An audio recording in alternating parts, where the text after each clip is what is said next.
बहुत फायदे होते हैं। एक और चीज है जो हम डेवलप हो गई जो गलत है, वो ये है कि देखिए बच्चे, हम सोचते हैं कि बच्चा जो है वो 7-8 साल का होगा तो फिर सिखाएंगे। हाँ। वो गलत हो जाता है, क्योंकि आपको उसको जैसे ही पैदा होता आजान उनके कान में दी जाती है। हाँ। क्यों दी जाती है? इस वजह से कि उसकी माइंडसेट शुरू हो जाती है। एग्जैक्टली।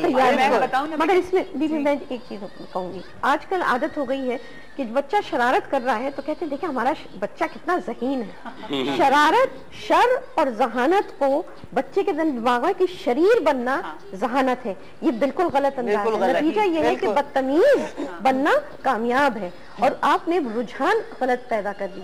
बच्चा ना गंदा होता, हमारे जमाने में कहा था शाबाश तुमने अच्छा किया, ये चीज मत करो, यानी ये कहा जाता है। आजकल हम कहते हैं कि गंदा बच्चा है, वो होता है, उसके बाद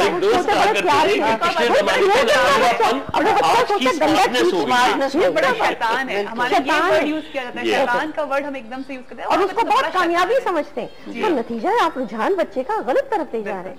ये चीजें हमें खत्म करनी चाहिए। ठीक है। अच्छा तन्वीर, किस तरह से एक अच्छा पाकिस्तानी इंसान बन सकता है? अगर हम आज पाकिस्तान के ऊपर बात करें तो हम किस तरह से एक अच्छे पाकिस्तानी बन सकते हैं आपके ख्याल? ऑनरशिप, मतलब ऑन करें अपने कल्चर को, अपने लोगों को, अपनी चीज़ों को, अपनी जुबान पे फख्र करें। सबसे बड़ा ड्रॉबैक आज का ये है कि अपनी जुबान पे हम शर्मिंदा हैं। हम अपने बच्चों को पहले अंग्रेजी सिखाते हैं। खुदा की कसम अपने बच्चे को उर्दू में ट्रेन कर रहा हूँ। मेरे दोनों बच्चे बहुत अच्छी उर्दू बोलते हैं। एक 3 साल की मेरी बेटी और 4.5 साल का मेरा बेटा है। वो उर्दू बोलते हैं, अंग्रेजी उन्हें बाद में सिखाएंगे। वो सीख, जैसे हम भी पीले स्कूल से पढ़े थे और हमने बाद में अंग्रेजी सीखी थी और बाद में मैं ट्रांसलेटर भी बना, मैं कॉपी राइटर था, मैं ट्रांसलेट किया करता था अंग्रेजी से उर्दू में चीज़ें। अंग्रेजी कोई काबिलियत की चीज़ नहीं है। मतलब यूके में प्लम्बर को भी आती है, स्वीपर को भी आती है, सबको आती है। सही बात। तो बात ये कि अंग्रेजी सीखना जरूरी है लेकिन उसको अपनाना जरूरी नहीं है और उस पर फख्र करना जरूरी नहीं है। हमारे यहाँ तो you know my Urdu is ये फैशन हो गया। मैं बरतानिया में जब था तो मेरे ज्यादातर जो अंग्रेज दोस्त थे वो ये कहते थे कि तुम हमसे कहीं बेहतर हो, क्योंकि हमें सिर्फ एक जबान आती है अपनी। तुम अपनी जबान भी बोलते हो और हमारी जबान भी बोलते हो, तो तुम जो है ज्यादा सुपीरियर हो। जबान पे फख्र, बहुत आपने सही बात की है कि जब तक, क्योंकि कल्चर जो है वो जबान से आता है, तहजीब जबान से आती है, ये सब चीजें जबान ट्रांसफर करती है। बच्चे को जिस जबान में ख्वाब देखना चाहिए उस उम्र में हम उसको एक तीसरी लैंग्वेज सिखा रहे होते हैं। उसका कल्चर मेरी राय मुख्तलिफ। बिल्कुल, आप अपनी राय। सबसे पहले आप बताइए उर्दू क्या चीज है? उर्दू लश्कर की जबान थी, वहाँ से शुरू होती। ये भी इस में भी आजकल कंट्रोवर्सी है कि लश्कर की थी या नहीं थी, हिंदी से इन्वॉल्व हुई है या तुर्की से। बिल्कुल नहीं, ये बहुत लंबी बहस बन जाएगी। इसके अलावा भी इसके अंदर आपके पास तुर्की के अल्फाज हैं, साबुन जो है तुर्की के अल्फाज है, इसमें अरबी है, इसमें फारसी है, इसमें संस्कृत है, सब है। नतीजा ये कि जबान बनती है एक काम के लिए, वो एक कम्युनिकेशन होती है। तासुब नहीं होना चाहिए। अगर आप हमारी मुस्लिम तारीख देख लीजिएगा, जितने हमारे बड़े बड़े मुफक्किर और जितने बड़े बड़े साइंसदान सब थे, एक जबान नहीं मल्टीलिंगुअल थे। वो अरबी भी जानते थे, फारसी भी जानते थे, मुकामी भी जानते थे, माहिर थे और एक डिसिप्लिन नहीं, उनको पॉलीमैथ्स कहते थे। हमारे मोगल आपके इसी मुसलमान मुआशरे के अंदर फारसी भी बोली जाती थी, उर्दू भी बोली जाती थी और जानना नहीं, उसको इस्तेमाल कर रहे थे। जबान को इस्तेमाल करना, आपके मोगल एक बच्चा जो है एक वक्त में 6 जबानें सीख सकता है। रजी साहब, अलीगढ़ मुस्लिम मूवमेंट चली, उसके अंदर महारत चाहिए थी आपको, आपकी उर्दू में, आपकी फारसी में, एज वेल एज अलीगढ़ के यूनिफॉर्म क्या था? शेरवानी और अलीगढ़ काट पजामा। मतलब ये था कि कल्चर आपका हो, जबानें सीखने में कोई पाबंदी नहीं है। लेकिन जो है ये आपने बहुत अच्छी बात की। मैं कहती हूँ जो भी आपकी जबान है, चीज गलत है, तासुब है। तासुब नहीं होना चाहिए। आपके अंदर जहन खुले हुए होने चाहिए, आपको हर किस्म का इल्म हासिल करना चाहिए। चाहे आपको चीन जाना चाहिए, चीनी सीखना पड़े, परवाह नहीं।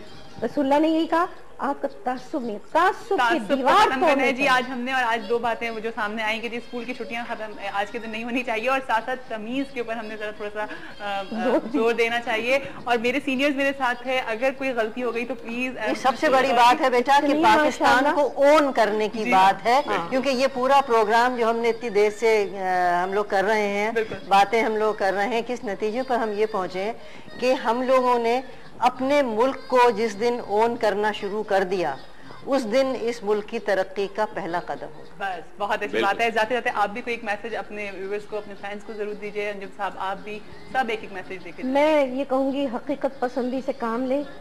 तासुब के जितने दीवार खड़े किए गए जिससे नफरत पैदा हो रहे हैं उनको तोड़ दें। अभी सेकंड एक साथ होके पाकिस्तान, और पाकिस्तान के इसका मतलब ये है कि हम एक दूसरे के साथ फिर मिल के, जिसको कहते हैं, उनके साथ शेयर करें। बिल्कुल। तो फिर बहुत बहुत खूबसूरत। हम एंड में तराना बजाएंगे, सब खड़े हो जाइएगा उस पे रिस्पेक्ट में। और अंजुम साहब आप भी कोई मैसेज देना चाह रहे हैं? जैसे मैंने शुरू में अर्ज किया था, जो पाकिस्तानी जहां है पूरी ईमानदारी से और पूरी डेडिकेशन से अगर अपना काम कर रहा है, चाहे वो एक जेनेटर है या वो किसी कंपनी का प्रेसिडेंट है, अगर ईमानदारी से अपनी जगह पे और वफादारी से काम कर रहा है, तो उससे अच्छी पाकिस्तान की खिदमत वो नहीं कर नहीं सकता। बिल्कुल जी, आप कोई मैसेज देना चाह रही हैं? बस यही मेरी तो मैसेज है कि भाई पाकिस्तान जो है वो अपने अंदर पी लो, पी ले। बिल्कुल, पी लो, आज पी ले और बस पी जाए। हाँ, बिल्कुल। जी तनवीर साहब, ये बाहर जाते हैं, मेरा ये मैसेज है कि अपने ग्रीन पासपोर्ट पर फख्र कीजिए। जो मुल्क आपको वीजा नहीं देता, आप वहां जाने का ख्वाब देखना ही छोड़ दें। बिल्कुल सही। लेकिन अपने ग्रीन पासपोर्ट पे फख्र से उसको कैरी जी करें। हाँ जी, आप सब, मैं चाहूंगी कि हम सब खड़े हो जाएं। और मैं भी आप लोगों को एक मैसेज देना चाहूंगी कि 70 years ago on the 23rd March, thousands of Muslims from all over the subcontinent gathered in Lahore. They had one dream, one vision, one mission, one that day under the able leadership of Jinnah and others. The struggle of Pakistan started with full force and indeed with the creation of Pakistan.